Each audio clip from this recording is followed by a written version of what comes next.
नमस्कार दोस्तों, अंगिरा ज्योतिष पीठ के चैनल में आप सभी का एक बार फिर स्वागत है। दोस्तों, महाराष्ट्र चुनाव पर हम लोग बात कर रहे हैं। डेट्स डिक्लेयर हो चुकी हैं।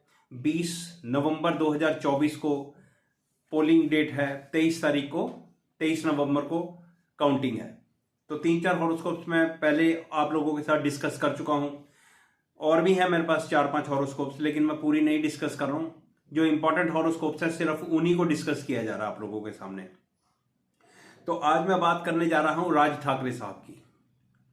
राज ठाकरे साहब की हॉरोस्कोप मेरे पास अवेलेबल है और आज इस कुंडली पर बात करेंगे कि राज ठाकरे साहब की पार्टी 2024 के विधानसभा के चुनाव में किस तरह का परिणाम लेकर आती है या किस तरह की सपोर्ट इनको मिलती है। तो दोस्तों, शुरू करते हैं। राज ठाकरे साहब की कुंडली को एनालाइज करना। आप लोगों के सामने कुंडली रखने जा रहा हूं। 14 जून 1968 को इनका जन्म हुआ है और ये कुंडली आपकी स्क्रीन पर वृश्चिक लगन की। तो शुरुआत लगन से। आप लगन को देखो। लगन पर शुभ ग्रह शुक्र की दृष्टि है, जो इस कुंडली का मारक प्लैनेट भी है, लेकिन वो अपनी राशि का है तो अच्छी स्थिति है। लग्नेश को देखते हैं तो लग्नेश मंगल कुंडली के 8वें घर में चला गया है। 10th हाउस लॉर्ड के साथ चला गया है। 8th हाउस लॉर्ड के साथ बैठा हुआ है।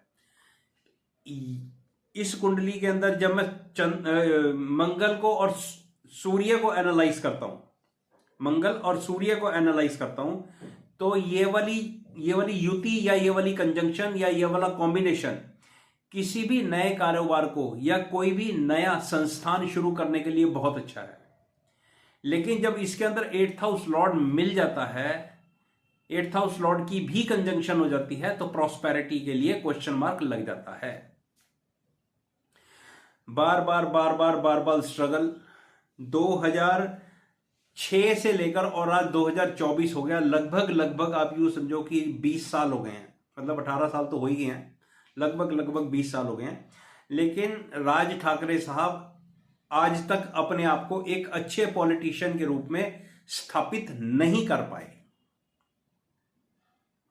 कुंडली को और आगे देखते हैं तो जरा आप देखो, ये मंगल सूर्य बुध के साथ, बुध वाणी का कारक प्लैनेट है। तो भाई, इनकी वाणी के अंदर कितनी एनर्जी है, ये किस तरह से बात करते हैं, ये सब आप लोगों ने देखा है।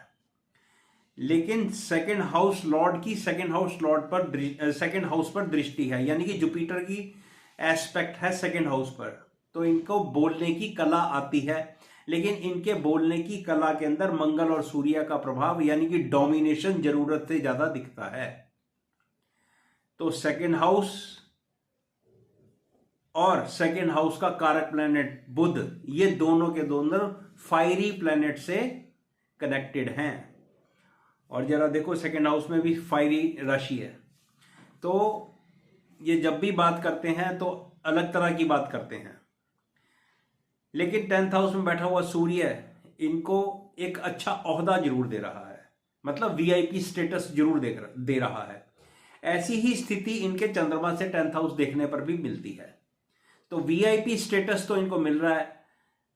मीडिया के लोग इनसे बात करते हैं, इनको अपने चैनल पर इंटरव्यू के लिए बुलाते हैं, लेकिन ये वहां पर आकर फिर कैसी बात करते हैं आप लोगों ने देखा होगा, मेरे कहने की जरूरत नहीं है। कुंडली के अंदर चंद्रमा देखते हैं। चंद्रमा इनका केमद्रुम योग में है। ये इस कुंडली की सबसे बड़ी प्रॉब्लम है। इस कुंडली का केमद्रुम योग भंग भी नहीं हो रहा। कैंसलेशन ऑफ केमद्रुम योग इस कुंडली के अंदर नहीं है।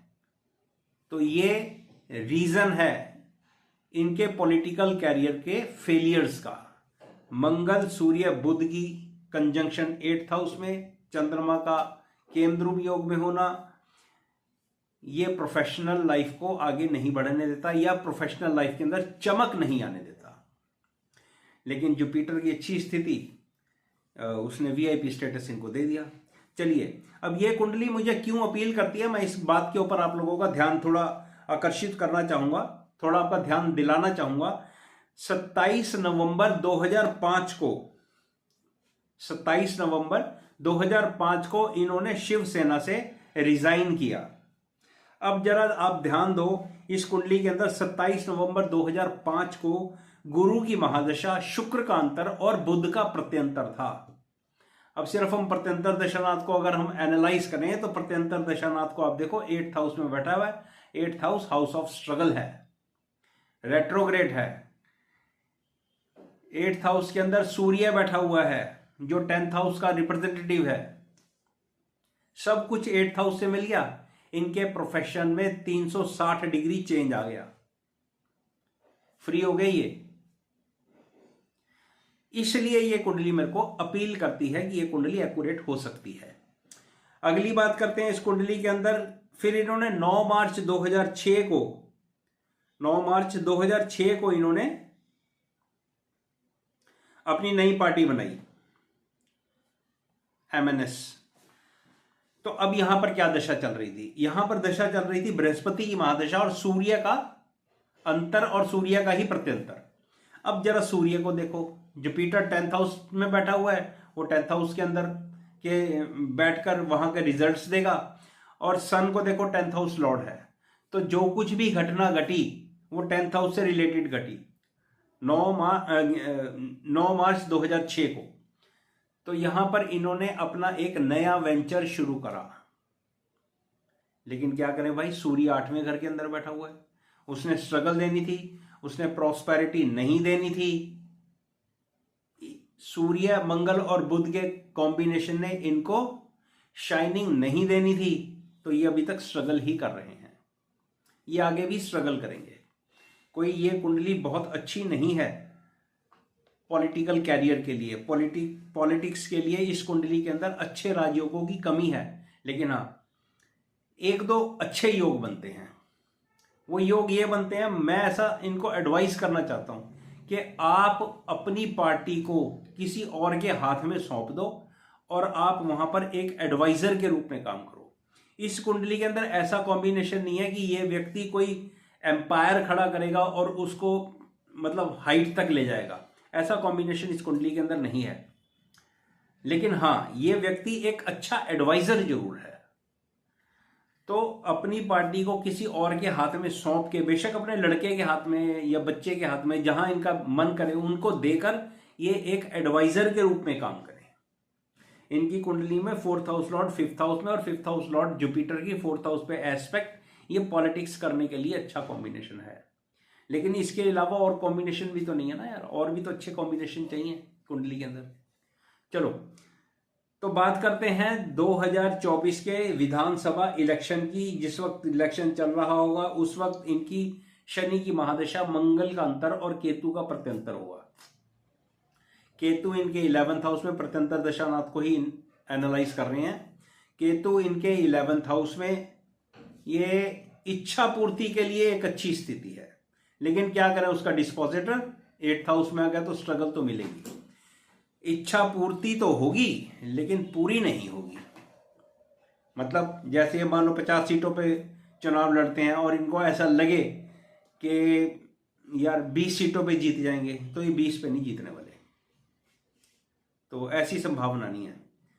और जब 20 तारीख का मैं गोचर देखता हूं तो वो गोचर थोड़ा फेवरेबल तो लगता है, लेकिन इतना ज्यादा फेवरेबल नहीं लगता कि ये महाराष्ट्र की राजनीति में कोई बड़ा परिवर्तन लाकर खड़ा कर देंगे अपनी पार्टी के थ्रू।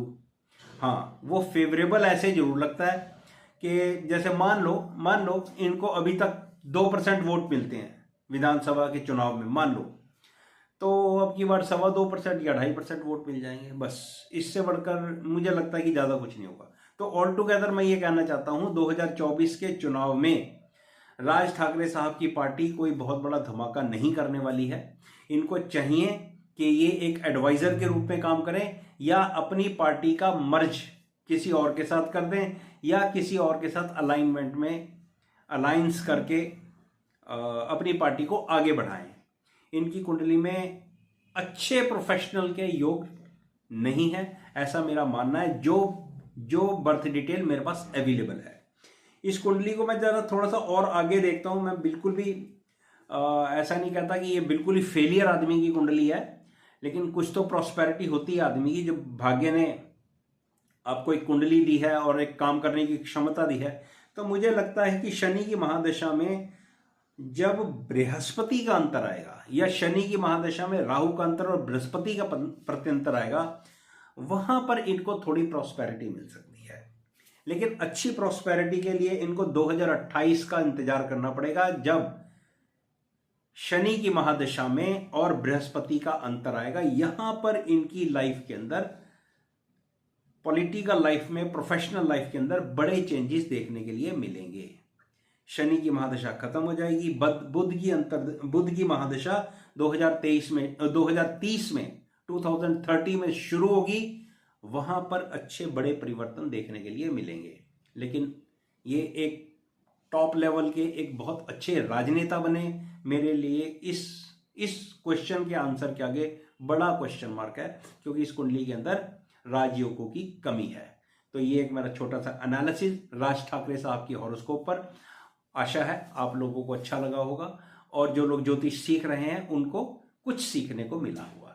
मेरा वीडियो देखने के लिए आप सभी का धन्यवाद।